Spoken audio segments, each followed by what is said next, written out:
Hello दोस्तों, आज है 6 मार्च 2026 दिन शुक्रवार का। और आइए बात करते हैं आज के मुख्य समाचार, बड़ी खबरें, देश और दुनिया का ताजा अपडेट लेकर हाजिर हो गए। आज का ये वीडियो भी बहुत ही स्पेशल होने वाला है। आम जनता के लिए बड़ी काम की खबर आई है। माताओं और बहनों के लिए, किसान भाइयों के लिए, पढ़ने वाले बच्चों के लिए, बड़े बुजुर्गों के लिए, सरकारी कर्मचारियों के लिए और आम जनता से जुड़े कई महत्वपूर्ण फैसले जानेंगे। देश और दुनिया का ताजा अपडेट देखने वाले हैं। वीडियो को आप पूरा ध्यान से आखिर तक जरूर देखते रहिएगा और इस वीडियो को आप लाइक और शेयर भी जरूर कर दीजिएगा। सबसे पहले बड़ी खबर में आप देखिए, दूसरा और तीसरा बच्चा पैदा करने पर मिलेंगे 25,000 रुपए। जी हाँ, जनसंख्या बढ़ाने के लिए विधानसभा में ऐलान हुआ है। आंध्र प्रदेश में इस तरह का ऐलान किया गया है। आपको पता ही है, भारत भले ही दुनिया का सबसे ज्यादा आबादी वाला देश है, लेकिन कई दक्षिण भारतीय राज्यों में अभी भी बर्थ रेट बहुत ही कम है और इसी को सही करने के लिए सरकारों ने प्रयास भी शुरू कर दिए हैं। और इसी कड़ी में आंध्र प्रदेश दूसरे और तीसरे बच्चे के जन्म पर 25,000 रुपए की आर्थिक मदद करेगी। वहाँ के मुख्यमंत्री चंद्रबाबू नायडू ने कहा कि भाई अगर परिवार में दूसरा या तीसरा बच्चा होता ना, तो सरकार डिलीवरी के समय 25,000 रुपए की मदद देगी। और इधर 2050 तक दुनिया में 3.5 मिलियन होंगे ब्रेस्ट कैंसर के मामले। ये बेहद ही डराने वाली एक स्टडी सामने आई है। अगर ब्रेस्ट कैंसर की रोकथाम, स्क्रीनिंग और इलाज की व्यवस्थाएं मजबूत नहीं की गई ना, तो साल 2050 तक सालाना मौतों की संख्या लगभग 14 लाख तक पहुंच सकती है। और तो और कई देश तो भी बढ़ते मामलों से निपटने के लिए तैयार तक नहीं है। भारत समेत दुनिया भर में भी लगातार कैंसर के मामलों में बढ़ोतरी हो रही है और इसी सिलसिले में ब्रेस्ट कैंसर को लेकर भी एक गंभीर चेतावनी सामने आई। मेडिकल जर्नल द लेसेंट में प्रकाशित एक नई रिपोर्ट के अनुसार समय रहते अगर ठोस कदम नहीं उठाए गए तो फिर आने वाले सालों में ब्रेस्ट कैंसर वैश्विक स्तर के लिए व्यवस्थाओं के लिए एक बड़ी चुनौती बन सकता है। और इधर सूरत से बड़ी खबर आ रही है। गुजरात के सूरत में 1400 किलो नकली पनीर जब्त किया गया है। पाम ऑयल और सस्ते केमिकल से तैयार किया गया है पनीर शरीर के लिए हानिकारक है। गुजरात के सूरत में इस नकली पनीर के एक बड़े रैकेट का पर्दाफाश हुआ। पाम ऑयल का जत्था और बड़ी मात्रा में दूध का पाउडर बरामद हुआ। रोज 400 किलो नकली पनीर बन रहा था। इधर राजस्थान के चित्तौड़गढ़ निम्बाहेड़ा से एक बड़ी दर्दनाक खबर सामने आ रही है। जज की पत्नी को ट्रेन के टॉयलेट में हार्ट अटैक आ गया, जान चली गई। निम्बाहेड़ा चित्तौड़गढ़ के एडिशनल डिस्ट्रिक्ट जज एडीजे की पत्नी की ट्रेन के टॉयलेट में हार्ट अटैक से जान जाने की खबर आई है। 42 साल की उनकी उम्र है। और ये खबर तो आपको पता चली गई होगी, भारत चौथी बार T20 वर्ल्ड कप के फाइनल में पहुंच चुका है। टीम ने गुरुवार को दूसरे सेमीफाइनल मैच में इंग्लैंड को 7 रन से हराया। वैसे आपको बताएं, टीम साल 2007, 2014 और 2024 में भी फाइनल तक पहुंच चुकी है। इंग्लैंड की टीम 20 ओवर में 7 विकेट पर 246 रन ही बना पाई और टीम इंडिया ने 20 ओवर में 7 विकेट खोकर 253 रन बनाए और ऐसे में इंग्लैंड को 7 रन से हार माननी पड़ी और भारत चौथी बार T20 वर्ल्ड कप के फाइनल में पहुंच गया है। और इसके अलावा देखिए आप, पीएम मोदी आज 6 मार्च को कृषि और ग्रामीण रूपांतरण वेबिनार को भी संबोधित करेंगे। कुछ इंटरनेशनल और बड़ी खबरों के साथ और अपडेट देखते हैं। भारत ने ईरान के सुप्रीम लीडर खामेनेई की मौत पर संवेदना जताई है। विदेश सचिव ने शोक पुस्तिका पर साइन किए। भारत की ओर से विदेश सचिव विक्रम मिस्त्री ने नई दिल्ली में ईरान के दूतावास में शोक पुस्तिका पर हस्ताक्षर किए हैं। उन्होंने ईरान के supreme leader Ayatollah Ali Khamenei की मौत पर संवेदना जताई। 28 फरवरी 2026 को अमेरिका और इजरायल की संयुक्त सैन्य कार्रवाई में खामेनेई की मौत हो गई थी। 86 साल के खामेनेई ईरान पर साल 1989 से शासन कर रहे थे। फिलहाल खाड़ी में कोहराम जारी है। ईरान ने अमेरिका के तेल टैंकर पर बड़ा हमला किया। ईरान के साथ चल रहे युद्ध के 6ठे दिन इजरायल और अमेरिका ने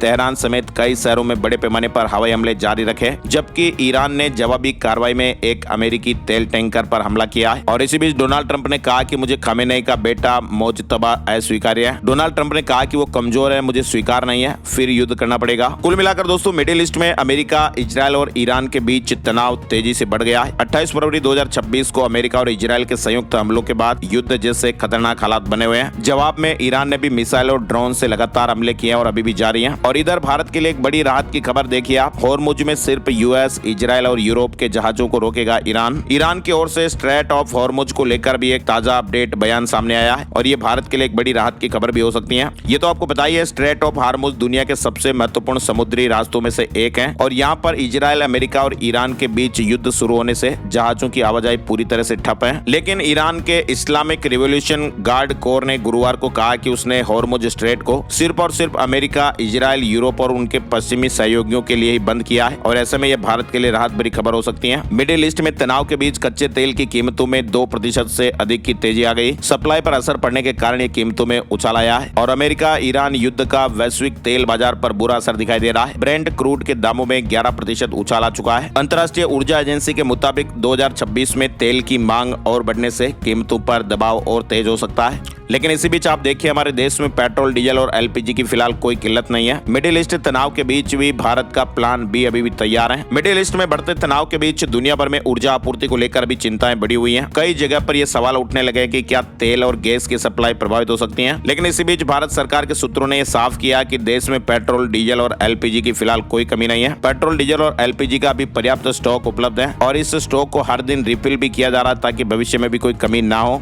और इधर ईरान और इजराइल जंग के बीच भारत के लिए एक और बड़ी खबर आई। रूस और अमेरिका ने एक बड़ा ऐलान किया। पश्चिम एशिया में युद्ध के बीच भारत ने रूस और अमेरिका से तेल गैस आपूर्ति बढ़ाने का अनुरोध किया था, जिस पर दोनों देशों ने फिलहाल सहमति जताई है। तो ये भी एक राहत की खबर है। चलिए आगे बढ़ते हैं। बड़ी खबर देखिए, पीएम मोदी ने कहा कि इजराइल ईरान जंग जल्द ही खत्म होनी चाहिए। सैन्य संघर्ष किसी भी समस्या का समाधान नहीं है। ईरान में अब तक 1000 लोगों की जानें जा चुकी हैं। पीएम मोदी ने गुरुवार को दिल्ली में मिडिल ईस्ट और यूक्रेन में जारी जंग को जल्दी खत्म करने की अपील की। सैन्य संघर्ष से कोई भी मसला हल नहीं हो सकता। भारत सभी विवादों के शांतिपूर्ण समाधान और शांति स्थापित करने की कोशिशों का समर्थन करता रहेगा। पीएम मोदी ने इस तरह की बातें फिनलैंड के राष्ट्रपति अलेक्जेंडर स्टब के साथ द्विपक्षीय वार्ता के बाद गई। आपको बताइए, फिनलैंड के राष्ट्रपति अलेक्जेंडर स्टब बुधवार को 4 दिवसीय भारत दौरे पर आए हुए हैं। भारत और फिनलैंड ने माइग्रेशन और मोबिलिटी पार्टनरशिप एग्रीमेंट पर भी हस्ताक्षर किए हैं और ऐसे में स्टूडेंट्स और प्रोफेशनल्स के लिए नए अवसर खुलेंगे। इसके अलावा पीएम मोदी और राष्ट्रपति स्टब ने AI, 6G समेत हाईटेक क्षेत्रों में सहयोग बढ़ाने पर भी जोर दिया है। भारत और फिनलैंड के बीच कई बड़े समझौते हुए हैं। और इधर आपको बताएं, युद्ध के बीच ईरान का एक और बड़ा बयान सामने आया है। ईरान ने कहा कि हम सीज फायर नहीं मांग रहे हैं। अमेरिका को कड़ी चेतावनी भी दी गई। ईरान और अमेरिका इजराइल के बीच बढ़ते तनाव के बीच ईरान के विदेश मंत्री अब्बास अरागची ने यह बड़ा बयान दिया है। उन्होंने साफ कहा कि ईरान अमेरिका या इजराइल से किसी भी तरह का सीज फायर यानी युद्ध विराम नहीं मांग रहा है और फिलहाल बातचीत करने का भी कोई कारण नहीं है। उन्होंने कहा कि ईरान अपने फैसलों पर मजबूती से कायम है और देश अपनी सुरक्षा और संप्रभुता की रक्षा करने के लिए पूरी तरह तैयार है। अरागची ने एक और चेतावनी भी दी है कि अगर अमेरिका के राष्ट्रपति डोनाल्ड ट्रंप ईरान पर सैन्य हमला करने या देश में घुसपैठ करने का फैसला करते हैं तो इसका अंजाम अमेरिका के लिए भी बहुत गंभीर और विनाशकारी हो सकता है। कुल मिलाकर दोस्तों, ईरान अभी भी डटा हुआ है। ईरान ने कहा कि हम पूरी तरह आश्वस्त है कि यदि अमेरिका सैन्य कार्रवाई करेगा तो ईरान उसका मुकाबला करने में सक्षम है। अच्छा, इसके अलावा देखिए,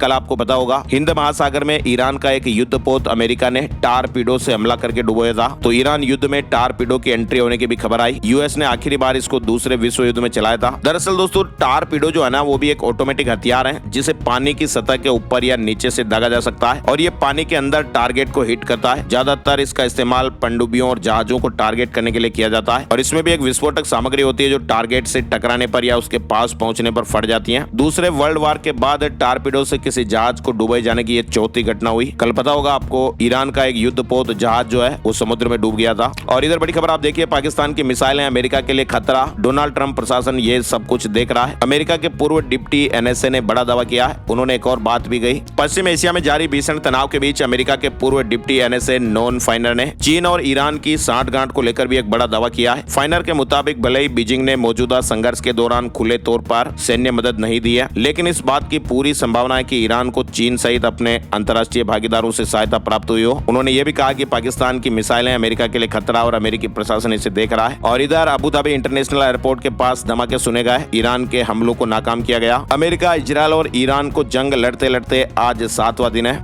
और इस जंग के बीच मिडिल ईस्ट जल रहा है। कहीं मिसाइलें गिर रही हैं तो कहीं फोड़ी जा रही हैं। दूसरे देशों के टूरिस्ट भी फंसे हुए हैं और निकलने के रास्ते भी बंद हैं। और इसी बीच एक बड़ी खबर यह भी आ रही है कि प्रधानमंत्री नरेंद्र मोदी ने फ्रांस के राष्ट्रपति इमैनुएल मैक्रों से टेलीफोन पर बातचीत कर पश्चिम एशिया में तेजी से बिगड़ते हालातों पर गहरी चिंता व्यक्त की है। दोनों नेताओं ने इस बात पर जोर दिया कि मौजूदा संघर्ष को केवल संवाद और कूटनीति के माध्यम से ही सुलझाया जा सकता है। अच्छा, इसके अलावा एक बड़ी खबर आप देखिए, ईरान युद्ध में कूदने को तैयार है रूस। लेकिन रूस और अमेरिका वैसे आपको बताएं पारंपरिक विरोधी रहे हैं और बावजूद इसके रूस आखिर अब तक ईरान के पक्ष में खाड़ी देशों में चल रहे संग्राम में अभी तक कूदा नहीं है। रूस की ओर से खुद इस बात का जवाब दिया गया कि वो क्यों ईरान को हथियार नहीं दे रहा है। और इसी बीच रूस के विदेश मंत्री ने एक ऐसी बड़ी बात कही है जिससे अमेरिका की चिंताएं भी बढ़ सकती हैं। कुल मिलाकर दोस्तों, अभी रूस के विदेश मंत्री सरगेई लावरोव के ताजा बयान ने मिडिल ईस्ट की जंग को एक नया मोड़ दे दिया है। अब तक इस लड़ाई को दूर से देख रहे रूस ने जंग में कूदने का मन बना लिया है। तभी तो रूस के विदेश मंत्री लावरोव ने कहा कि अमेरिका और इजरायल की आक्रामकता से पीड़ित सभी देश हमारे रणनीतिक साझेदार हैं। इसके आगे उन्होंने जो कहा ना, वो अमेरिका को बेचैन करने वाला है। अब तक अमेरिका की कार्रवाई पर सवाल उठाने वाले रूस ने इस बार सीधे सीधे कह दिया कि हम अन्य शांति प्रिय अंतर्राष्ट्रीय समुदाय के सदस्यों के साथ मिलकर हर संभव प्रयास करेंगे ताकि इस ऑपरेशन को पूरी तरह असंभव बना सकें। मतलब दोस्तों, रूस ने अब साफ साफ कह दिया कि अमेरिका और इजरायल के ईरान के खिलाफ जो ऑपरेशन है इसको नामुमकिन बनाने के लिए रूस सब कुछ करेगा। बढ़ेगा। रूस ने शुरू से ही अमेरिका और इजराइल के ईरान पर हमलों की कड़ी निंदा की है। और इधर आप देखिए ब्रिटेन सरकार ने बड़ा फैसला लिया है। अब इन देशों के स्टूडेंट के लिए स्टडी वीजा बंद कर दिया गया। ब्रिटेन सरकार ने सख्ती दिखाते हुए अफगानिस्तान, कैमरून, म्यांमार और सूडान के नागरिकों के लिए स्टडी वीजा जारी करना रोक दिया है। और युद्ध के बीच यूएई ने एक बड़ा फैसला लिया। देश के सभी स्कूल, यूनिवर्सिटी में पहले शुरू होगा ब्रेक। संयुक्त अरब अमीरात में मौजूदा तनावपूर्ण हालात को देखते हुए सरकार ने स्कूल और यूनिवर्सिटियों के लिए स्प्रिंग ब्रेक तय समय से पहले ही घोषित कर दिया है। यानी सरकार ने स्कूल और विश्वविद्यालयों के छात्रों के लिए स्प्रिंग ब्रेक की छुट्टियां तय समय से पहले ही घोषित कर दी है। 9 मार्च से 22 मार्च तक ये छुट्टियां घोषित की गई हैं। स्टाफ के लिए भी छुट्टी रहेगी। इधर देखिए आप अमेरिका और इजराइल की ईरान से जंग। फिलहाल कोलकाता दुबई फ्लाइट शुरू हुई। स्पाइस जेट की यूएई से दिल्ली मुंबई के लिए 13 special flight. Spice jet middle east में फंसे यात्रियों की वापसी के लिए गुरुवार को यूएई से 13 स्पेशल फ्लाइट चलाने का ऐलान हुआ था। इनमें 12 फुजरा से और 1 दुबई से। फुजरा से मुंबई के लिए 7 और दिल्ली के लिए 5 स्पेशल फ्लाइट, वहीं 1 फ्लाइट दुबई से मुंबई। और इधर अमेरिका ने ईरान के मोबाइल मिसाइल लॉन्च ट्रक को उड़ा दिया है। इजराइल और अमेरिकी सेनाओं ने गुरुवार को भी ईरान के महत्वपूर्ण ठिकानों पर मिसाइलें दागी। ईरान के भी इजराइल और गल्फ देशों में अमेरिकी सैन्य ठिकानों के साथ साथ अन्य जगहों पर भी हमले जारी हैं। और इधर डोनाल्ड ट्रंप ने साफ साफ कहा कि भाई ईरान मेरे बिना सुप्रीम लीडर ना चुने, सिलेक्शन में अमेरिका का रोल जरूरी होगा। खामेनेई का बेटा मुझे मंजूर नहीं। उन्होंने साफ साफ कहा कि नए नेता के चयन में अमेरिका की भूमिका जरूरी है और बिना अमेरिका की भागीदारी के ऐसा करना वक्त की बर्बादी होगी। साथ ही बड़ी खबर आप देखिए, व्हाइट हाउस ने दावा किया कि ईरान के पास 11 बमों के बराबर परमाणु सामग्री के लिए पर्याप्त उच्च संवर्धित यूरेनियम है। अमेरिका ने यह बात कही है। अमेरिका, इजराइल और ईरान युद्ध में फंसे जोधपुर के 120 लोग लौट आए हैं। दुबई में कथा सुनने गए थे। उन्होंने कहा कि ब्लास्ट के बाद होटल वालों ने किराया बढ़ा दिया। इधर युद्ध के बीच इजराइल में फंसे उत्तर प्रदेश के 6000 मजदूर सायरन बजते ही बंकर में घुस जाते हैं। मंत्री जी ने कहा कि मजदूरों की सुरक्षा करेंगे। कुल मिलाकर दोस्तों, इजराइल और अमेरिका और ईरान के बीच शुरू हुआ ये युद्ध सऊदी अरब, कतर, बहरीन, कुवैत, जॉर्डन और संयुक्त अरब अमीरात तक पहुंच गया है। इजराइल ने इस हमले की शुरुआत की। और इधर आप देखिए दुबई में फंसे लोगों के लिए सोनू सूद भी आगे आए हैं। लोगों को फ्री में ठहरने की सुविधा देंगे। मदद पाने के लिए मैसेज करना है। सोनू सूद ने अपने सोशल मीडिया अकाउंट एक्स पर पोस्ट डाली है। इधर मध्य पूर्व में युद्ध जैसी स्थितियों के कारण फंसे हुए पंजाबियों की सुरक्षित वापसी सुनिश्चित करने के लिए पंजाब सरकार ने 2 वरिष्ठ अधिकारियों को नियुक्त किया है। मुख्यमंत्री भगवंत मान के निर्देश पर 24x7 हेल्पलाइन भी स्थापित की गई है। और इधर बड़ी खबर आप देखिए, वायुसेना का सुखोई फाइटर जेट असम में लापता हो गया। ऐसा दावा किया जा रहा है कि कार्बी आंगलोंग जिले में लोगों ने धमाका सुना। फिलहाल सर्च ऑपरेशन लॉन्च हुआ है। और नेपाल में आम चुनाव में 60% मतदान हुआ है। 6500 से ज्यादा प्रत्याशियों का भाग्य मतपेटियों में कैद हो चुका है। पड़ोसी देश नेपाल में गुरुवार को आम चुनाव के लिए मतदान किया गया। साल 2025 में जेएनजी के विरोध प्रदर्शन के बाद नेपाल की तत्कालीन केपी शर्मा ओली सरकार गिर गई थी। 275 सीटों के लिए मतदान हुआ और इसमें करीब 60% मतदाताओं ने अपने वोट डाले हैं। बॉम्बे हाईकोर्ट ने कहा कि कहीं भी नमाज करना धार्मिक अधिकार नहीं, सुरक्षा सबसे पहले। एयरपोर्ट के पास शेड में नमाज की परमिशन देने से इंकार किया है। बंगाल के राज्यपाल और लद्दाख के एलजी का इस्तीफा। पश्चिम बंगाल चुनाव से 1 महीने पहले राज्यपाल सीवी आनंद बोस ने इस्तीफा दे दिया है। तमिलनाडु के राज्यपाल आरएन रवि को बंगाल की भी अतिरिक्त जिम्मेदारी दी गई है। उधर लद्दाख के उपराज्यपाल कविंद्र गुप्ता ने भी इस्तीफा दे दिया है। वहीं मुख्यमंत्री ममता बनर्जी ने बोस के इस्तीफे पर हैरानी जताई। दिल्ली के नए एलजी बने तरनजीत संधू। बिहार से बंगाल तक के गवर्नर बदले गए हैं। और इधर महाराष्ट्र से बड़ी खबर देखिए आप, महाराष्ट्र कैबिनेट मीटिंग में एंटी कन्वर्जन लॉ बिल को मंजूरी दी गई है। जबरन धर्मांतरण करने पर गिरफ्तारी का प्रावधान होगा। यानी महाराष्ट्र सरकार ने भी जबरन धर्म परिवर्तन के मामलों को सुलझाने के मकसद से प्रस्तावित किया गया धर्म परिवर्तन विरोधी कानून का ये पहला ड्राफ्ट तैयार कर लिया है। मुख्यमंत्री देवेंद्र फडणवीस की अध्यक्षता में हुई मीटिंग में जबरन धर्म बदलने से जुड़े बिल को मंजूरी दे दी गई है। अब इस बिल को विधानसभा में पेश किया जाएगा। बॉम्बे हाईकोर्ट ने निचली अदालत का फैसला पलट दिया है। व्हाट्सएप चैट के आधार पर तलाक को नामंजूर किया। महाराष्ट्र बजट आप देखिए, सीएम देवेंद्र फडणवीस आज 6 मार्च को बजट पेश करेंगे। और इधर महाराष्ट्र में थम गया चक्का जाम का खतरा। परिवहन मंत्री के वादे के बाद ट्रांसपोर्टर्स ने हड़ताल वापस ले ली है। महाराष्ट्र परिवहन हड़ताल स्थगित हो गई है। लोकसभा अध्यक्ष को हटाने का नोटिस। ओम बिरला सदन में मौजूद रहेंगे। बजट सत्र के दूसरे चरण की शुरुआत 9 मार्च से होने जा रही है और इस दिन लोकसभा अध्यक्ष ओम बिरला के खिलाफ विपक्ष द्वारा लाए गए पद से हटाने के प्रस्ताव पर चर्चा होगी। फिलहाल आपको दिखाते हैं सोने चांदी के भाव। सोने और चांदी के दामों में लगातार गिरावट देखी जा रही है। 10 ग्राम 24 कैरेट सोना 2000 रुपए घटकर 1,60,000 रुपए पर आ गया है। 1 किलो चांदी 7,000 रुपए गिरकर 2,64,000 रुपए पर आ गई है। और इसके अलावा देखिए आप, एक वर्ल्ड गोल्ड काउंसिल की रिपोर्ट आई है जिसके मुताबिक जनवरी 2026 में केंद्रीय बैंकों की सोने की खरीद में 80% की भारी गिरावट आई है। कुल मिलाकर देखिए आप, चीन ने खरीदा, रूस ने बेचा 9 टन सोना। सेंट्रल बैंकों की गोल्ड खरीद 80% तक गिर गई है और ऐसे में अब भर-भरा कर दाम गिर सकते हैं। और इधर सोना खरीदने वालों के लिए एक और बड़ी खबर आई है। सरकार ने अनिवार्य हॉलमार्किंग बढ़ाई। नया नियम, सरकार ने नकली और मिलावटी सोने पर लगाम लगाने के लिए अनिवार्य हॉलमार्किंग का दायरा बढ़ा दिया है। यानी जो आदेश है उसके जरिए देश के कई और जिलों में भी सोने के गहनों की अनिवार्य हॉलमार्किंग लागू होगी। शेयर मार्केट में आपको बताएं कि सेंसेक्स 900 अंक चढ़ा 80,016 पर बंद हुआ। निफ्टी 285 अंक की बढ़त के साथ 24,766 के स्तर पर बंद हुआ है। और बड़ी खबर आप देखिए, चारधाम यात्रा 2026 को लेकर अपडेट आया है। ऑनलाइन रजिस्ट्रेशन आज से शुरू हो रहे हैं। चारधाम यात्रा 2026 के लिए ऑनलाइन रजिस्ट्रेशन आज 6 मार्च से सुबह 7 बजे से शुरू हो जाएंगे। श्रद्धालु वेबसाइट या फिर टूरिस्ट केयर उत्तराखंड ऐप के माध्यम से रजिस्ट्रेशन कर सकते हैं। इधर बिटकॉइन में भी जोरदार उछाल देखा गया है। क्रिप्टो करेंसी बिटकॉइन में भी एक बार फिर तेजी देखने को मिल रही है। फरवरी में करीब $60,000 के निचले स्तर से उछलकर बिटकॉइन लगभग 20% बढ़ चुका है और गुरुवार को ये करीब $72,800 के आसपास ट्रेड करता दिखा। और इधर अमेरिकी राष्ट्रपति डोनाल्ड ट्रंप को अदालत से करारा झटका लगा है। कोर्ट ने उनके पुराने आयात टैक्स को गलत ठहराते हुए सरकार को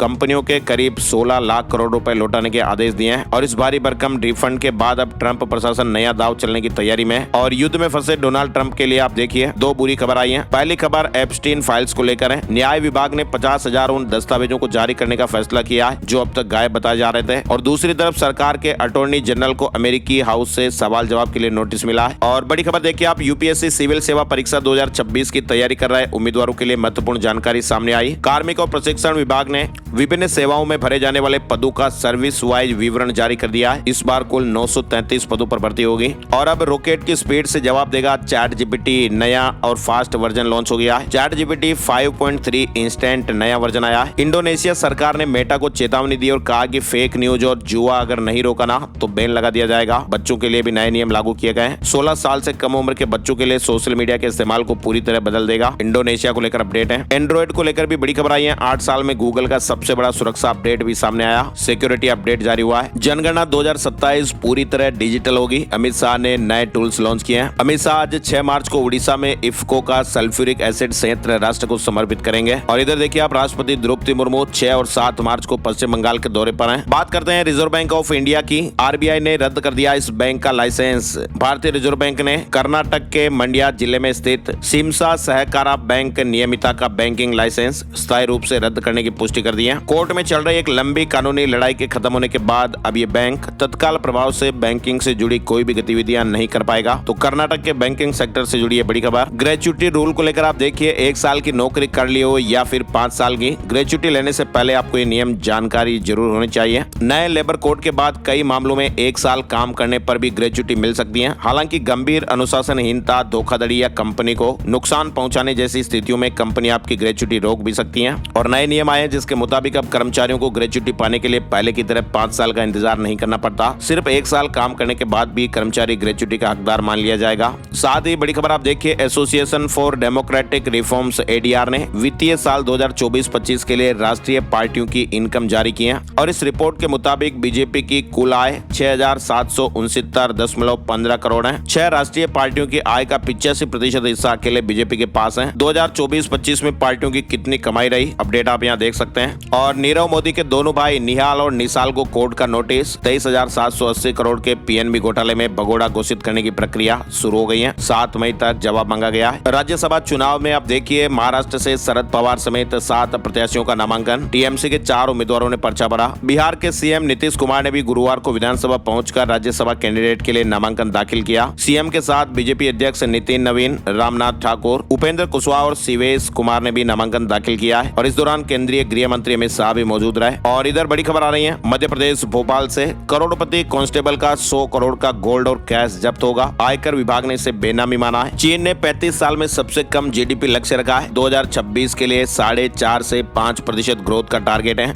एक्सपोर्ट के बजाय घरेलू बाजार पर फोकस रखा गया। और इधर आप देखिए, बड़ी खबर आ रही है, केंद्रीय कृषि मंत्री शिवराज सिंह चौहान गुरुवार 5 मार्च को 66 साल के हो गए। शिवराज सिंह चौहान ने अपने 66वें जन्म दिवस पर भोपाल के स्मार्ट पार्क में परिवार के साथ पौधारोपण किया। और यहाँ मीडिया से उन्होंने कहा कि उन्होंने 5 संकल्प लिए हैं। पर्यावरण सेवा, सहायता, शिक्षा और प्रतिभा प्रोत्साहन। टॉपर्स को 51,000 रुपए तक सम्मान राशि देंगे। फ्री मामा कोचिंग और 8 विधानसभाओं में फ्री मोबाइल हॉस्पिटल भी शुरू करेंगे। बड़ी खबर, उत्तराखंड के मुख्यमंत्री पुष्कर सिंह होली होली मनाने के बाद मिशन बीजेपी से जुड़ चुके हैं और होली मनाने के बाद सीएम धामी अपना कर्तव्य निभाते हुए बंगाल पहुंचे और उन्होंने दीदी की सरकार पर जमकर हमला बोला। बंगाल में वोट देना लोगों की जान के लिए खतरा। सीएम धामी ने कहा कि एसआईआर में फर्जी वोटर हटने से घबराई दीदी, योजनाओं पर भी उठाए सवाल। और इधर देखिए हिमाचल प्रदेश में 8 महीने से सीआईसी आईसी पद खाली हैं, 1300 से ज्यादा अपीलें लंबित हैं। पूर्व सूचना आयुक्त ने कहा कि आरटीआई को कमजोर कर रही कांग्रेस। इधर प्रियंका गांधी छुट्टियां मनाने के लिए शिमला पहुंच गई हैं। चराबड़ा में अपने घर पर ठहरी, कुछ दिन बाद दिल्ली लौटेंगी, सुरक्षा बढ़ा दी गई है। और इधर बड़ी खबर देखिए आप, बॉलीवुड के सुपरस्टार सलमान खान जल्द ही एक अनोखे सुपर हीरो किरदार में नजर आ सकते हैं। खबर है कि फिल्म मेकर जोड़ी राज डीके अपनी अगली फिल्म के लिए सलमान खान के साथ बातचीत कर रहे हैं। ये फिल्म सुपर हीरो जोनर पर आधारित होगी।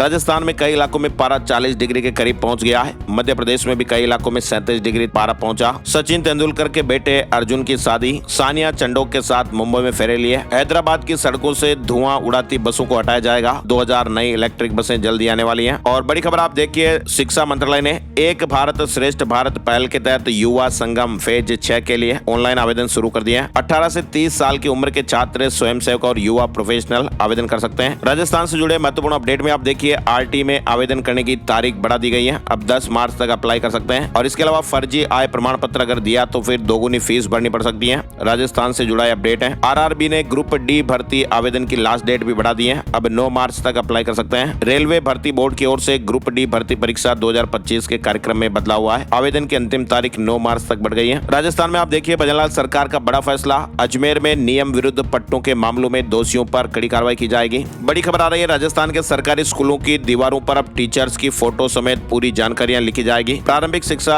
विभाग के निदेशक ने राज्य के सभी मुख्य जिला शिक्षा अधिकारियों को इस संबंध में निर्देश जारी किए हैं और इसमें टीचर कौन सी क्लास में क्या सब्जेक्ट पढ़ाते हैं ये भी लिखा जाएगा। इन्फॉर्मेशन नहीं लिखने पर स्कूल की नेगेटिव मार्किंग की जाएगी। इधर राजस्थान के फलोदी से एक बड़ी खबर देखिए आप, फलोदी जिले में 150 साल पुरानी एक हवेली से करीब 5 करोड़ के 100 किलो चांदी, 2 किलो सोने के गहने और बर्तन चोरी हो गए। घटना के समय गार्ड एक कमरे में सो रहा था। मुख्यमंत्री भजनलाल शर्मा 7 मार्च को बूंदी आएंगे। ग्रीनफील्ड एयरपोर्ट और 2 पेयजल परियोजनाओं का भूमि पूजन करेंगे। अजमेर में 7 मार्च को किसान मेला एवं इंडस्ट्री मीट आयोजित होने वाला है। 2000 से ज्यादा प्रतिभागी इसमें शामिल होंगे। बड़ी खबर मध्य प्रदेश के करीब 1 लाख कर्मचारियों के लिए आई है। कर्मचारियों के प्रोबेशन पीरियड में वेतन कटौती को लेकर जबलपुर हाईकोर्ट ने जो फैसला दिया ना, उसके खिलाफ अब प्रदेश सरकार सुप्रीम कोर्ट का दरवाजा खटखटाने की तैयारी में, ऐसे अपडेट आ रहे हैं। मध्य प्रदेश में गिद्दू की संख्या 14,000 पार। पन्ना में लाल शेर, वन विहार में सफेद पीठ वाला गिद्ध भी है। इंदौर में 35 मौतों के मामले में एक नया मोड़ सामने आया है। हाई कोर्ट में वकील का दावा है कि ओवरहेड टैंक में पोटेशियम क्लोराइड टेबलेट डाली गई। मामले की अगली सुनवाई 6 अप्रैल को होगी। मध्य प्रदेश में बढ़ेगी ई वाहनों की रफ्तार। 5 साल में 80% सरकारी गाड़ियां इलेक्ट्रिक हो जाएगी। पेट्रोल पंपों में भी चार्जिंग पॉइंट स्थापित किए जाएंगे। और इधर आप देखिए मध्य प्रदेश परिवहन विभाग ने अपने ऑनलाइन पोर्टल को एक राष्ट्रीय डेटाबेस से जोड़ा है। अब हाई सिक्योरिटी नंबर प्लेट के यूनिक लेजर कोड को राष्ट्रीय स्तर पर ट्रैक किया जा सकेगा। यानी अब दूसरे राज्यों में भी नहीं छिप पाएंगे वाहन चोर। यूनिक लेजर कोड से ट्रेस हो जाएगी हर गाड़ी। मध्य प्रदेश झाबुआ से जुड़ी खबर आ रही है। झाबुआ कलेक्टर ने स्थानीय अवकाश में बदलाव किया है। अब 11 की जगह 10 मार्च को रहेगा शीतला सप्तमी का स्थानीय अवकाश। इधर बड़ी खबर मध्य प्रदेश के नौरादई में बनी है red road table top marking, देश भर के लिए रोल मॉडल बन रही है। जंगली जानवर और एक्सीडेंट को कम करने के लिए करीब 2 किलोमीटर तक बनी है रेड रोड। जल्द ही देश के कई और राज्यों में भी नजर आएगी। छत्तीसगढ़ में आप देखिए दंतेवाड़ा बीजापुर बॉर्डर पर मुठभेड़ हुई, एक एसीएम नक्सली ढेर हो गया। उत्तर प्रदेश का ऐतिहासिक मेला मेरठ का ऐतिहासिक नौचंदी मेले का पारंपरिक उद्घाटन 15 मार्च को होगा। दुकानें हालांकि 25 अप्रैल से 1 मई के बीच लगेगी। इधर इजरायल ईरान युद्ध का कानपुर से चमड़ा एक्सपोर्ट पर भी असर पड़ रहा है। 2000 करोड़ के कारोबार प्रभावित होने की आशंकाएं हैं। ओमान और यूएई से बड़ा व्यापार रुक गया है। और इधर आप बड़ी खबर देखिए, उत्तर प्रदेश में महिला दिवस पर 5000 पदों पर भर्तियां होगी। युवतियों को नौकरी का मौका मिलेगा। इंटरव्यू के बाद सिलेक्शन होगा। लखनऊ के गोमती नगर स्थित इंदिरा गांधी प्रतिष्ठान के सभागार में 8 मार्च को पिंक रोजगार महाकुंभ लगने जा रहा है और यहाँ पर कक्षा 12वीं से परास्नातक तक की योग्यता रखने वाली करीब 5000 युवतियों को रोजगार के अवसर मिलेंगे। ऑन द स्पॉट सिलेक्शन होंगे। इधर बिहार सीवान से एक बड़ी दर्दनाक खबर सामने आई। ट्रेन में चढ़ते समय एक जवान का पैर फिसल गया और जान चली गई। सीवान से होली मनाकर लौटने के दौरान यह हादसा हो गया। गुरुग्राम जेल में बंदियों के लिए न्याय सम्मान अभियान शुरू 30 अप्रैल तक चलेगा। महिला और बुजुर्ग बंदियों को राहत मिलेगी। ये विशेष अभियान 1 मार्च से 30 अप्रैल तक चल रहा है और इसका उद्देश्य रहेगा जेलों में बंद महिलाएं और वरिष्ठ नागरिक बंदियों को न्याय तक पहुंच, निःशुल्क विधिक सहायता मिलेगी। विभिन्न सरकारी कल्याणकारी योजनाओं की जानकारियां भी उपलब्ध कराई जाएगी। हरियाणा में किराएदारों की फैमिली आईडी की राह आसान होगी। सरकार ने सकारात्मक रुख अपनाते हुए राहत का भरोसा दिया है। हरियाणा कर्मचारी चयन आयोग जल्द ही ग्रुप डी के लिए आवेदन पोर्टल खोलने चलने जा रहा है। अमृतसर से दूसरी धर्म जोड़ो यात्रा अयोध्या के लिए रवाना हुई। रामलला दर्शन के लिए 1440 श्रद्धालु निकले हैं। पंजाब हरियाणा को हाईकोर्ट का सख्त आदेश, कहा कि कैदियों की रिहाई नीतियों का पेश करें तुलनात्मक चार्ट। हाईकोर्ट ने पंजाब और हरियाणा सरकारों को कैदियों की समय से पहले रिहाई और पात्रता नीतियों का एक संयुक्त तुलनात्मक चार्ट पेश करने का आदेश दिया है। चंडीगढ़ में शहर वाइज बेच सकेंगे प्रॉपर्टी, प्रशासन तैयार कर रहा प्रस्ताव। 3 साल बाद उम्मीद जगी है। मोहाली में 1 करोड़ 30 लाख रुपए की ठगी हो गई। व्हाट्सएप ग्रुप पर 800% मुनाफे का लालच दिया गया। बच्चों को मोबाइल फोन से दूर रखें। पंजाब विधानसभा स्पीकर ने कहा कि परिवार से दूर कर रहा है। सेहत संबंधी समस्याएं भी बढ़ी हैं। इधर आपको बताएं, हिमाचल प्रदेश में मेयर और डिप्टी मेयर का कार्यकाल 2.5 साल से बढ़ाकर 5 साल को हो गया है। राज्यपाल शिव प्रताप शुक्ल ने राज्य सरकार के संशोधन विधेयक को मंजूरी दे दी है और इसके बाद अब न केवल शिमला बल्कि प्रदेश के अन्य नगर निगम में भी मेयर और डिप्टी मेयर का कार्यकाल बढ़ गया है। वहीं हिमाचल प्रदेश में पंचायत निकाय चुनाव का रास्ता हुआ साफ। सरकार ने डिजास्टर एक्ट हटा दिया है। कनेक्टिविटी बहाल होने पर फैसला। मनाली में 1000 से ज्यादा बाइकों के चालान काटे गए। बर्फ में स्टंटबाजी, wrong side overtaking, triple riding पर पुलिस ने कार्रवाई की है। हिमाचल प्रदेश पंडो में अग्निवीर भर्ती रैली 22 मार्च से होगी। मंडी, कुल्लू, लाहौल स्पीति के 3000 युवा शामिल होंगे। हिमाचल शिक्षा बोर्ड परीक्षा के बाद 48 घंटे में जारी कर देगा MCQ की आंसर की। प्रैक्टिकल के लिए फिर मिलेगा मौका। हिमाचल प्रदेश स्कूल शिक्षा बोर्ड ने मैट्रिक और जमा 2 परीक्षाओं में पारदर्शिता बढ़ाने के लिए महत्वपूर्ण बदलाव किए हैं। हरिद्वार में 7 मार्च को अमित शाह देखेंगे विकास प्रदर्शनी। धामी सरकार के 4 साल के कार्यों की झलक दिखाई देगी। जनसभा को भी संबोधित करेंगे। साथ ही आप देखिए, एप्पल ने लॉन्च कर दिया है सबसे सस्ता लैपटॉप मैकबुक नियो। शुरुआती कीमत इसकी 69,990 रुपए। एप्पल का यह अब तक का सबसे किफायती लैपटॉप है जिसका नाम है मैकबुक नियो, लॉन्च कर दिया गया है। आज के मुख्य समाचार के वीडियो में फिलहाल बस इतनी खबरें। ऐसे ही काम की ताजा खबरों के अपडेट्स हर रोज आप देखते रहिए। वीडियो को आप लाइक और शेयर जरूर कीजिएगा। वीडियो पूरा देखने के लिए आपका दिल से बहुत बहुत शुक्रिया और धन्यवाद। नए वीडियो में नई जानकारी के साथ फिर मिलते हैं। तब तक के लिए जय हिंद, जय भारत, वंदे मातरम।